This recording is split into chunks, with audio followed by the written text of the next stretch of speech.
ശരിയാണെന്ന് പറഞ്ഞിട്ടില്ല. അതുകൊണ്ട് നിങ്ങളുടെ വഖഫ് ഭേദഗതി ആക്ടിനെ ഞങ്ങൾ വേസ്റ്റ് കൊട്ടയിലേക്ക് വലിച്ചെറിയുകയാണ് എന്ന് പ്രഖ്യാപിച്ചു.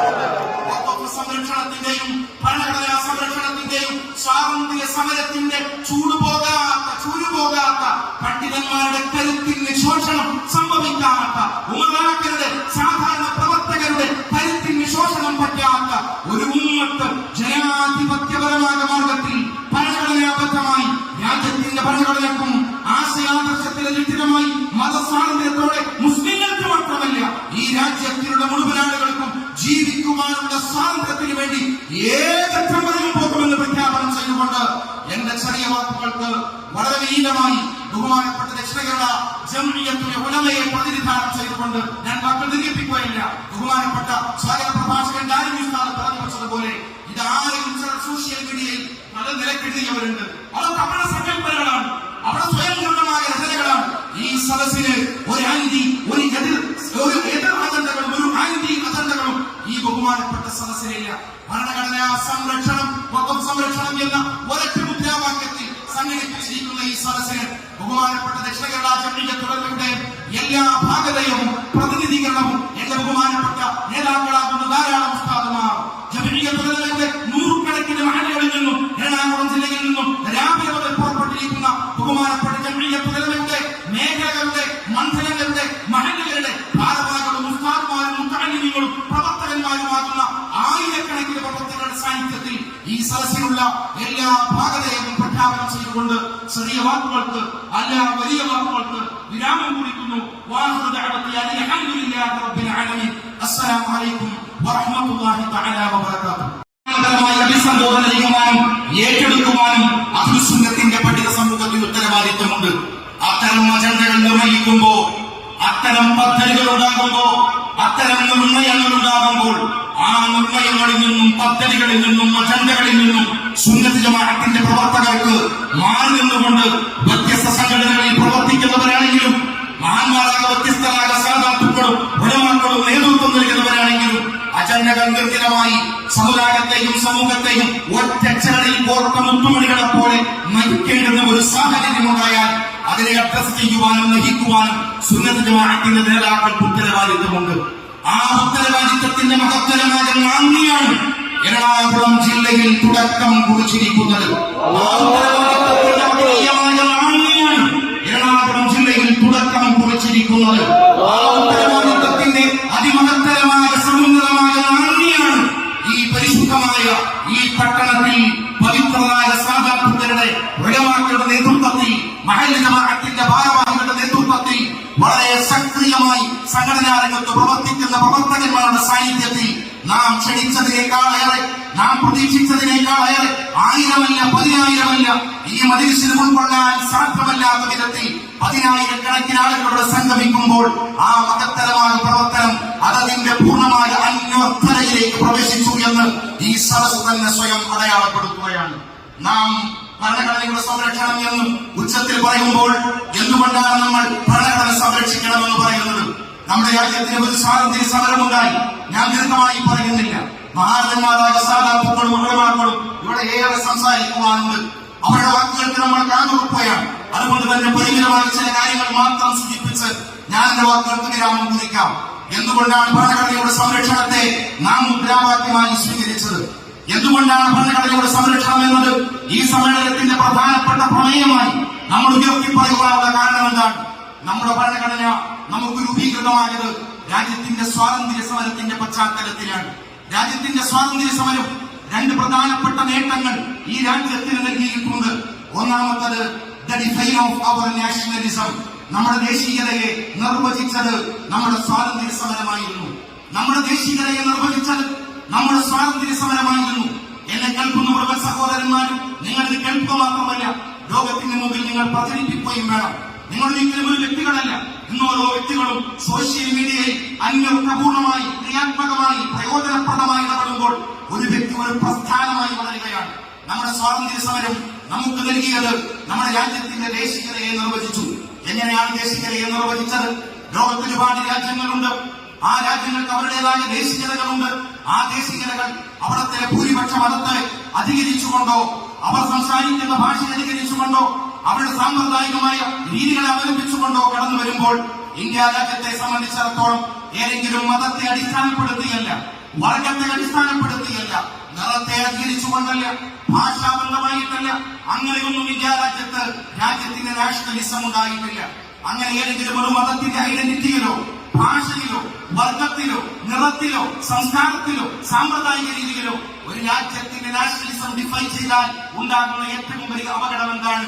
ചെറിയൊരു സംഘം ആ ഭാഷ സംസാരിക്കാത്തവരുണ്ടാകും, ചെറിയൊരു സംഘം ആ മതത്തെ ഉൾക്കൊള്ളാത്തവരുണ്ടാകും.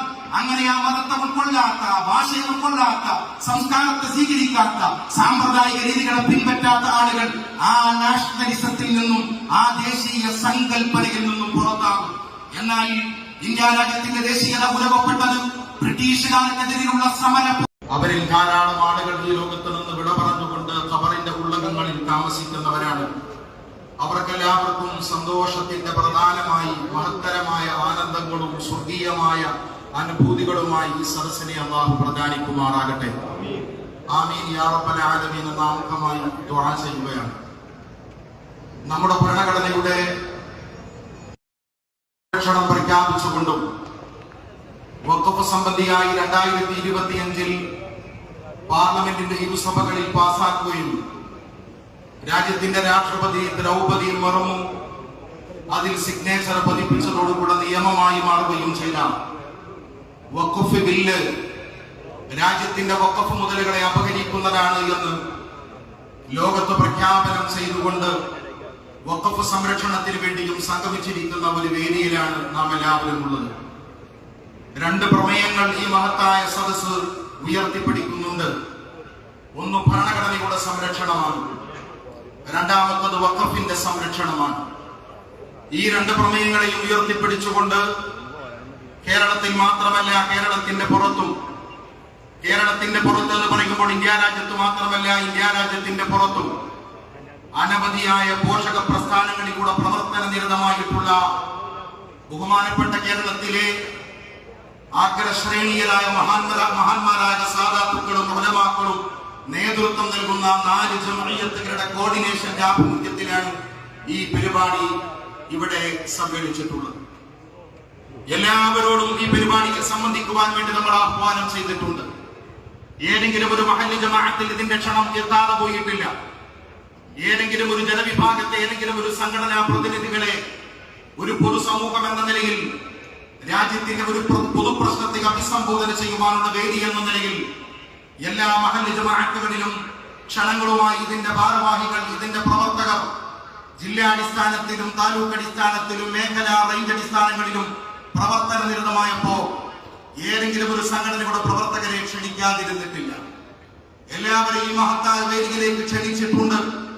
പക്ഷേ ഇതിന്റെ കോർഡിനേഷൻ, ഇതിന്റെ നേതൃപരമായ ഉത്തരവാദിത്വവും ചുമതലയും ബഹുമാനപ്പെട്ട 4 അഹ്ലുസുന്നത്തി വൽ ജമാഅത്തിന്റെ പരിശുദ്ധമായ പാതയിൽ പ്രവർത്തിച്ചുകൊണ്ടിരിക്കുന്ന 4 സുന്നി ജംഇയ്യത്തുൽ ഉലമകൾക്കാണ്. നാം ഒറ്റക്കെട്ടായി നിലകൊള്ളേണ്ടവരാണ്. ബഹുമാനപ്പെട്ട അബൂ മൂസ അശ്അരി റളിയല്ലാഹു തആല അൻഹുവിനെയും ബഹുമാനപ്പെട്ട മുആദ് ബിൻ ജബൽ റളിയല്ലാഹു തആല അൻഹുവിനെയും യമനിന്റെ പ്രദേശത്തേക്ക് അല്ലാഹുവിന്റെ റസൂൽ അവിടുത്തെ കാലിമാരായി നിയോഗിക്കുമ്പോൾ നബി തങ്ങൾ സല്ലല്ലാഹു അലൈഹി വസല്ലം അവരോട് പറയുന്നുണ്ട്, യസ്സിറ വലാ തുഅസ്സിറ വബശ്ശിറ വലാ തുനഫിറ. എന്റെ പ്രിയപ്പെട്ട സ്വഹാബി വര്യന്മാരെ, ബഹുമാനപ്പെട്ട അബൂ മൂസ അശ്അരി തങ്ങളെ, മുആദ് ബിൻ ജബൽ തങ്ങളെ പരിശുദ്ധമായ പ്രവർത്തനത്തിന് വേണ്ടി ഒരു സമൂഹത്തിന്റെ നായകസ്ഥാനം ഏറ്റെടുത്തുകൊണ്ട് പരിശുദ്ധമായ ദീനിന്റെ പ്രബോധകരായി, ആലിമാരായി, അവിടുത്തെ ഭരണാധികാരികളായി ഞാനാൽ നിയമിതരായി നിങ്ങൾ കടന്നു പോകുമ്പോൾ നിങ്ങളുടെ പ്രവർത്തനത്തിന്റെ അജണ്ടയാകേണ്ടത് ജനങ്ങളോട് നിങ്ങൾ എളുപ്പം വർത്തിക്കണമെന്നതാണ്. ആ ജനങ്ങളോട് നിങ്ങൾ കടുപ്പം കാണിക്കുവാൻ പാടില്ല എന്നതാണ്. അവരോട് നല്ല നല്ല സുവാർത്തകളെ കൊണ്ട് സംബോധന പാടില്ല എന്നുള്ളതാണ്. അല്ലാഹുവിന്റെ റസൂൽ 4 ഉപദേശങ്ങൾക്ക് ശേഷം 5ാമത് ബഹുമാനപ്പെട്ട അബൂ മൂസ അശ്അരി തങ്ങളോടും മുആദ് ബിൻ ജബൽ തങ്ങളോടും പറയുന്ന ഉപദേശം ശ്രദ്ധേയമാണ്. എല്ലാം ശ്രദ്ധേയമാകുന്നതോടൊപ്പം നിങ്ങൾ പരമാവധിയായി സ്വരമൊന്നായി, പ്രവർത്തനമൊന്നായി, ഐക്യദാർഢ്യത്തോടെ സമൂഹത്തെ സമൂഹത്തെ അഭിസംബോധന ചെയ്യാൻ ശ്രദ്ധിക്കേണ്ടതാണ്. എന്താണ് അതിന്റെ അർത്ഥം? ബഹുമാനപ്പെട്ട തങ്ങളടക്കമുള്ള അഗ്രേസരായ മഹാനന്ദന്മാരായ മുഹദ്ദിസുകൾ അതിന്റെ വിശദീകരണത്തിൽ രേഖപ്പെടുത്തി വെക്കുന്നു. പറഞ്ഞതിന്റെ സാരം അല്ല തഖ്തലിഫ, നിങ്ങൾ അഭിപ്രായ വ്യത്യാസത്തിലാകാതിരിക്കാൻ ശ്രദ്ധിക്കേണ്ടതാണ്. എന്തുകൊണ്ടാണ് നിങ്ങൾ പരസ്പരം വൈരപ്പെടാൻ പാടില്ല, നിങ്ങൾ സംഘർഷിക്കാൻ പാടില്ല എന്ന് അല്ലാഹുവിന്റെ റസൂൽ പറയുവാനുള്ള കാരണം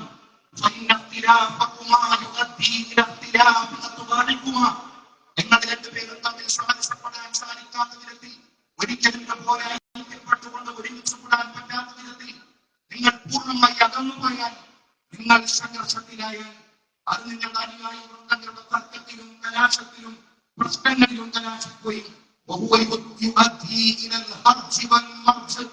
അതൊരുപാട് കലാപങ്ങൾക്കും കൊലപാതകങ്ങൾക്കും കാരണമായി തീരും. അതുകൊണ്ട് സമന്വയത്തിന്റെ, സ്നേഹത്തിന്റെ, ഐക്യത്തിന്റെ, ഒരുമയുടെ പാതയിലൂടെ മുന്നോട്ട് പോകണമെന്ന് സയ്യിദുനാ ഹബീബുനാ മുഹമ്മദ് റസൂലുള്ളാഹി സ്വല്ലല്ലാഹു അലൈഹി വസല്ലം പ്രഖ്യാപിച്ചതാണ്. അഹ്ലുസുന്നത്തി വൽ ജമാഅത്തിന്റെ പരിശുദ്ധമായ ആശയധാരയിൽ നിന്ന് പ്രവർത്തിച്ചു പോകുന്ന അഹ്ലുസുന്നത്തിന്റെ പ്രവർത്തകർ നാല് ജംഇയ്യത്തുകളായി സംഘടനാപരമായ സാമൂഹികമായ സാഹചര്യങ്ങളിൽ രൂപീകരിക്കപ്പെട്ടിട്ടുണ്ട്. നാല് ജംഇയ്യത്തുകൾ മാത്രമാകുമോ? അഞ്ചാമതൊരു ജംഇയ്യത്ത് ഉണ്ടാകുമോ? ആറാമതൊരു ജംഇയ്യത്ത് ഉണ്ടാകുമോ? ഉണ്ടാകില്ല എന്നൊന്നും പറയാനുള്ളതല്ല. അതെല്ലാം അല്ലാഹുവിന്റെ തഖ്ദീറുകളാണ്. അല്ലാഹുവിന്റെ തീരുമാനത്തിന് വിസ്തൃതമായി ഒരുപക്ഷെ സാഹചര്യങ്ങൾ, സാമൂഹികമായ ചുറ്റുപാടുകൾ അതിലേക്ക് പ്രേരിപ്പിച്ചാൽ, സമൂഹത്തെ അഭിസംബോധന ചെയ്യേണ്ടുന്ന സാഹചര്യം ഉണ്ടായാൽ ഒരുപക്ഷെ അഭിസംബോധനകൾ ഉണ്ടായെന്ന് വരും. പക്ഷേ അഹ്ലുസുന്നത്തി വൽ ജമാഅത്തിന്റെ ആശയധാരയിൽ ഒരുമിച്ച് നിന്ന് പ്രവർത്തിക്കുന്ന പ്രവർത്തകന്മാർ എന്ന നിലയിൽ നാം ഐക്യപ്പെടേണ്ട ഒരുപാട് പ്രശ്നങ്ങളുണ്ട്. നാം ഒരുമിച്ച്